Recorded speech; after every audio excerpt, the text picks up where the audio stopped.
Okay, so you're about to watch a video of me changing the tire on my Mooney. So first and foremost, entertainment only. I am not an A&P. I'm not instructing you. I'm not an instructor, any of that. So take it for what it's worth, and I hope you get something out of it.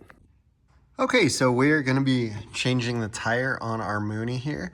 So first step is to disconnect the gear door. We took it all the way off because we're repainting it just as long as we're doing this. So you don't have to do that. Next step, go ahead and get it up on the jack. And then we'll find our hub cover. It's got these 3 screws here. So we're gonna go ahead and remove those and see what's underneath. Okay, so underneath we got the hub cover here, and we have a Kessel nut with a cotter pin and then 3 bolts. That is what is holding this all together. So we're gonna go ahead and first remove the Kessel nut and the pin, and then our 3 bolts. Okay, we got the the cotter pin out, and we used a channel lock to get this Kessel nut started. It's just supposed to be hand tight. And we're gonna go ahead and take it the rest of the way off. And now that we have that off, you can see the hole right there, and in there where that cotter pin goes. Okay, so far we've taken off the hub, Kessel nut, and cotter pin, and this, I don't even know what that's called. But next we have to remove the brake caliper so we can slide the wheel off. So it's a 7/16 bolt right here, and so we're gonna go ahead and pull that off. Okay, so we removed the brake caliper, and we were able to go ahead and just slide the wheel right off the hub. Now we'll be able to finish disassembling and taking off the old tire. Okay, so we can see our bearings are locked in with a lock washer, and then a cover, and then a bearing on both sides.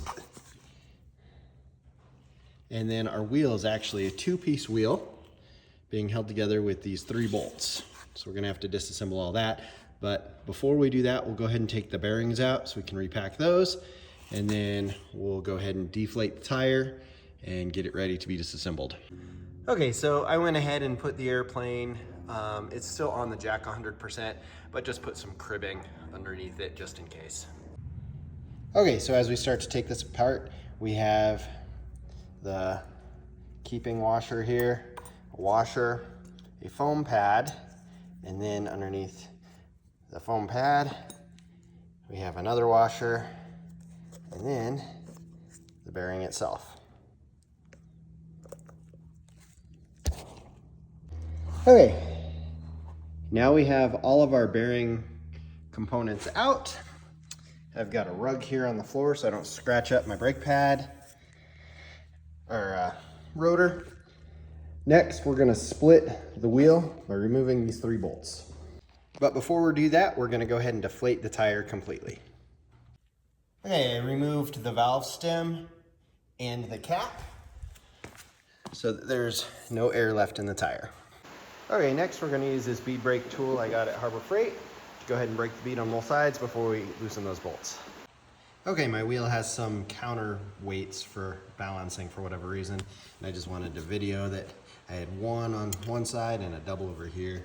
Looks like they're just being held on with double-sided tape, so just put them back where I found them.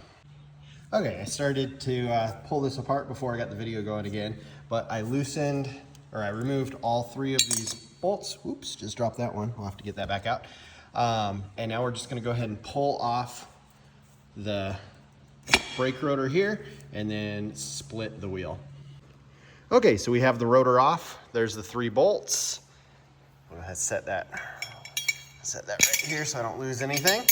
And then next, we can go ahead and split the second half of the wheel here, like so. There's that bolt I dropped. Don't wanna lose those. And you can see inside here, this is your tube, and that is the other side. So airplane wheels are 2 sides, not a single rim like you'll see on a car tire. So when we take them apart, we physically split them into 2 sections. So I'm gonna set the camera down, finish splitting this, and then we'll work on getting the inner tube out. Okay, I've laid out the hub and brake assembly. Got my 3 bolts, 3 nuts, and there we are. Okay, so I was leaning on the tire to get all of that air out, and you can see the inner tube collapsing in here. Next, we'll pull it out. All of this white is talcum powder to prevent friction in the tire and prevent it from getting a hot spot. Okay, we've got the tube out. There's the tire. Admittedly, wrestling it out was a little harder than expected, but just had to be mindful of the stem. We don't want to break that because we want to reuse the tube. Okay, we have our replacement tire here. It looks all small because it's been packaged really tightly, but once we get that tube in there, we'll definitely see it pump up. So the next step is we're going to put a bunch of baby powder in here. We'll inspect the tube, make sure everything's good there. Get the tube back in, and there should be, this orange dot here is supposed to be where the stem goes, the valve stem, so it balances. So we'll be mindful of the dot here and get it installed. Once we get the tube installed, then we have to be very, very careful to reinstall the wheel and hub to make sure that everything is good and doesn't pinch. Before I do that, I'm probably gonna clean up the hub just to make sure that it's nice and clean and we don't have any anywhere that we could be pinching or anything like that. Okay, so unfortunately I can't video and do this at the same time because I don't have a good tripod, but got the old tire right there, got the new tire, got it all baby powdered up, and now I'm trying to wrestle the tube back into the tire. Now the big thing is, that's where my valve stem goes, so I'm gonna try to make sure we get that lined up and make sure everything goes in there smooth so it doesn't pinch. Now it's a little tough because this tire is nice and puffed out from being inflated. That one, as you can see, is a little bit indented from being in storage and wrapped up, but we'll get there. Okay, so this next part you don't have to do, but I'm gonna do just to kind of help stretch the tube back out into the place that I want to. No valve stem in there.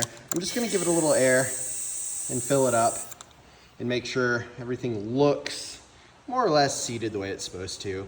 There's no valve stem, so as soon as I pull this out, it's gonna deflate, but this is just sort of stretching out the tube where my fingers can't get to. And we're only using about 20 PSI, so well below rated, just trying to inflate it a little bit and give it some shape. Okay, so I did that, everything looked pretty good. Now I'm just checking around the tube and everything looks pretty sound. So next part is gonna be actually reassembling the wheel. So we'll get to that next. Okay, so I added just a little bit of air to the tire to hold its shape, put the valve cap on. There's no stem in there yet, just the valve cap. And next, I'm gonna go ahead and start reassembling the wheel.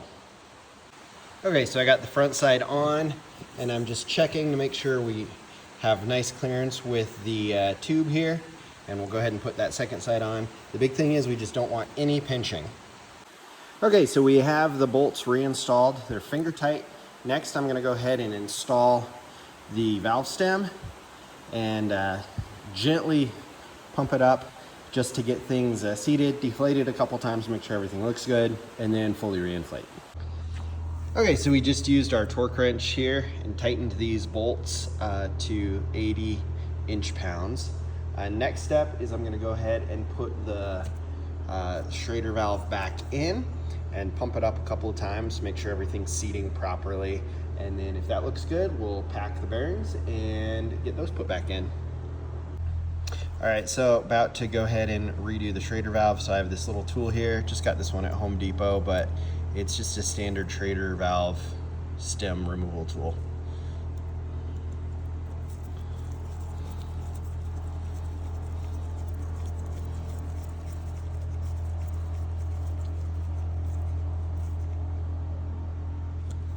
All right, that's nice and tight. Next, we're gonna put a little bit of air in and make sure everything looks like it's gonna seat properly and make sure the tire is fitting the way it's supposed to without pinching. Okay, so we just finished filling it up to 30 PSI, checking along the bead, and everything looks pretty good on both sides. So next, we're gonna go ahead and throw it, put the bearings back in. We're gonna pack those real quick and then throw it back on the airplane. Okay, so we've got the bearings reinstalled. I packed them and reinstalled them. Next is gonna be removing my cribbing and getting the wheel back on the hub. Okay, so we just reinstalled the brake caliper, and check your own specs, but I tightened those down to 80 inch-pounds is what I found in my Mooney manual.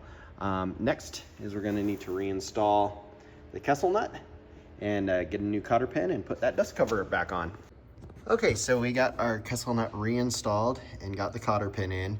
So I did it hand tight, and then another little bit with the channel locks to get it just beyond what I could do with my hands, and got it to roughly tool hand tight. So don't want to over tighten that. And then I did have to snip the cotter pin, you can see on the back side, just because it didn't fit, and then got the top one all put in as well. All right, reinstalled our hubcap. Well, we've reinstalled the hubcap, and there you have it, new tire on the Mooney. And it took me a lot longer than it would take in A&P, but this is one of those things that for my interpretation of the rules, I can do. And I learned a lot about the airplane in the process. So I am not an A&P nor an instructor, so take this video as entertainment only. But if you got something useful out of it, good luck, and I hope you have success as well.